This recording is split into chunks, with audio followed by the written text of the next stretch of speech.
나 강남 살아 라고 얘기하면은 친구들이 뭐라고요? 와, 너 성공했구나 라고 얘기하죠. 네네. 그만큼 이 브랜드라는 게 굉장히 중요한 거예요, 브랜드가.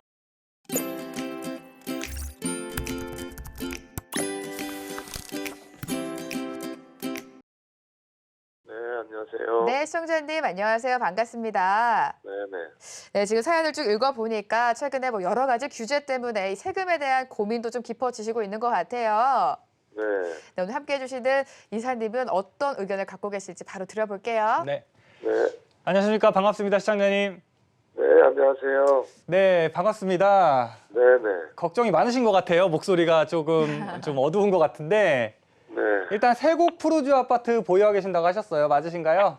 네네. 네. 지금 우리 세곡 푸르지오 아파트 같은 경우에는 2012년식이어서 상대적으로 조금 좀 깨끗한 아파트죠? 연식이? 네.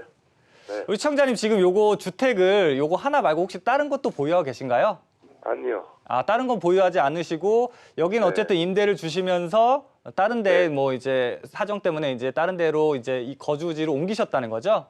네네. 그럼 지금 1주택이시잖아요. 그죠? 네. 근데 이제 뭐 최근에 부동산 규제도 많고 해서 걱정이 많이 되시는가 봐요. 네. 일단 저는 좀 결론적으로 말씀드리면은 저는 조금 더 보유를 하셨으면 좋겠어요. 아, 자, 그 이유를 먼저 설명을 드리면은요. 자, 보면은 우리 지금 이 세곡 푸르지오 아파트 이쪽은 지금 강남구에서 좀 세곡동이라고 하는 그 지역인데 이 지역 자체가 사실 위치로만 봤을 때는 이 강남의 메인 자리는 아니죠. 네네. 강남의 메인 자리는 좀 위쪽에 뭐 이제 테헤란로 쪽이라든지 아니면 더 위쪽에 뭐 한강변 주변에 있는 그 지역들이 강남에서는 사실 메인 자리긴 해요. 네. 자, 그런데 우리가 이 부동산에서요, 이 지역이라는 것이 곧 뭐냐면은 브랜드예요, 브랜드. 자, 이게 무슨 말이냐. 왜 우리가 가방 하나를 사더라도, 뭐, 이름이 없는 그냥 뭐 시장에서 사는 가방이랑 뭐 명품이라고 흔히 부르는 그 가방이랑 사실 기능상 이렇게 사서 봤을 때는 큰 차이는 없잖아요. 네. 그런데 그 명품이라는 그 브랜드가 붙은 가방은 가격이 엄청나게 비싸죠. 그 이유가 뭐냐면은 바로 그게 브랜드의 차이예요. 이미지의 차이죠. 왜 우리 어머니 아버지들 그러시잖아요. 이렇게 뭐 오랜만에 동창회 같은 데 나가서 이제 친구들 오랜만에 만났을 때 맨 처음 물어보는 게 그거죠. 야, 너 어디 살아? 이렇게 물어보잖아요. 그러면은 구체적으로 내가 어디 서울시 무슨 구 무슨 동 몇 번지 이렇게 말하진 않죠. 난 강남 그렇죠. 살아. 뭐 네. 나는 저기 뭐 송파구 살아. 이렇게 말하잖아요. 근데 네. 그랬을 때 나 강남 살아 라고 얘기하면은 친구들이 뭐라고요? 와, 너 성공했구나 라고 얘기하죠. 네네. 그만큼 이 브랜드라는 게 굉장히 중요한 거예요, 브랜드가. 일단 어쨌든 이 세곡동이라는 지역은요, 강남 내에서 물론 메인 자리는 아니에요. 그렇지만 어쨌든 이 강남이라는 브랜드를 갖고 있는 지역이라는 게 중요합니다. 자, 그리고 추가적으로 좀 말씀을 드려보면 이 지역 같은 경우에는 물론 이제 입지적으로는 조금 거리가 있다 치더라도 어쨌든 이 아파트가 지금 2012년도에 준공된 거잖아요. 네네. 그렇다 보니까는 연식이 아직 10년이 안 됐어요. 그죠? 네. 10년 이하잖아요. 지금 서울에 많은 아파트, 그 연식의 많은 아파트, 다양한 종류의 연식의 아파트들이 있지만 이 10년 이하의 아파트가 비중이 어느 정도 되는지 혹시 아세요? 비중이 10채 중에 한 채밖에 안 돼요. 그만큼 전체 아파트에서 이 10년 이하의 깨끗한 연식의 아파트가 차지하는 비중이 낮아요. 그렇기 때문에 이렇게 깨끗한 아파트들이 현재 부동산 시장의 가격을 좀 이끌어 나가고 있는 거예요.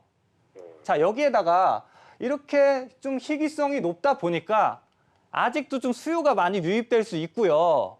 네. 그리고 시청자님 보시면은 이 아파트 지금 가격이 얼마죠? 지금 뭐 한 12억 선 정도. 12억 선이잖아요. 그죠? 네네. 강남은 어쨌든 서울에서도 가장 좀 평균적인 주택 가격이 높은 지역이죠. 네네. 그런데 지금 어쨌든 우리가 12월 16일 이 부동산 대책으로 인해서 이게 그 금액대별로 대출 규제가 들어갔단 말이에요. 그죠? 네. 15억 이상은 아예 대출이 안 돼요. 전액 현금으로 사셔야 돼요. 그리고 9억 이하는 기존하고 대출이 똑같죠. 근데 좀 바뀐 부분이 9억에서부터 그 15억 이 사이가 대출이 기존보다 한 절반 정도 LTV가 줄어들었잖아요. 네네. 자, 그런데 중요한 건 어쨌든 이 12억이라는 가격은요. 그래도 줄어들었긴 했지만 아직 대출이 나온다는 얘기예요. 그러면 아예 15억 이상의 고가의 내 대출 없이 완전 현금으로 사야 되는 그 아파트들에 비해서는 어느 정도 좀 더 수요가 유입될 수 있는 여력이 있다는 거예요.